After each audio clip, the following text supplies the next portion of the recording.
উপকূলীয় ৭ জেলায় কি আজ বড় ধরনের কোনো দুর্যোগ ঘনাচ্ছে? সকাল থেকে আকাশ মেঘলা হলেও সন্ধ্যার পর রয়েছে বজ্রবৃষ্টির শঙ্কা।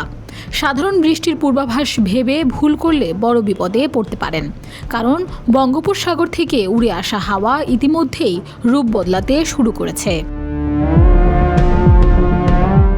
আজ মঙ্গলবার সকাল 9:30 থেকে সন্ধ্যা 6টায় আবহাওয়ার পরিস্থিতি নিয়ে এক বিশেষ সতর্কবার্তা জারি করেছে আবহাওয়া অফিস। খুলনা, বরিশাল, পটুয়াখালী, নোয়াখালী, কুমিল্লা, চট্টগ্রাম এবং কক্সবাজার এই 7টি অঞ্চলের ওপর দিয়ে ধেয়ে আসছে হঠাৎ দমকা হাওয়া। দক্ষিণ বা দক্ষিণ পূর্ব দিক থেকে আসা এই বাতাসের গতিবেগ ঘন্টায় 45 থেকে সর্বোচ্চ 60 কিলোমিটার পর্যন্ত পৌঁছাতে পারে। তিব্বত লাক্সারি সো, বাংলাদেশের রূপ।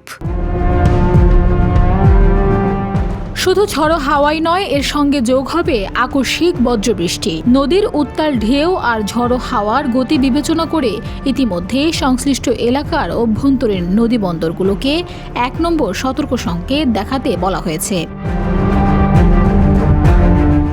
বিশেষ করে যারা আজ নৌপথে ভ্রমণের পরিকল্পনা করছেন বা নদীতে মাছ ধরতে নামার প্রস্তুতি নিচ্ছেন, তাদের জন্য এই কয়েক ঘন্টা অত্যন্ত ঝুঁকিপূর্ণ হতে পারে। অনাকাঙ্ক্ষিত বিপদ এড়াতে উপকূল ও নদী তীরবর্তী এলাকার সবাইকে বাড়তি সতর্ক বজায় রাখার পরামর্শ দেওয়া হয়েছে।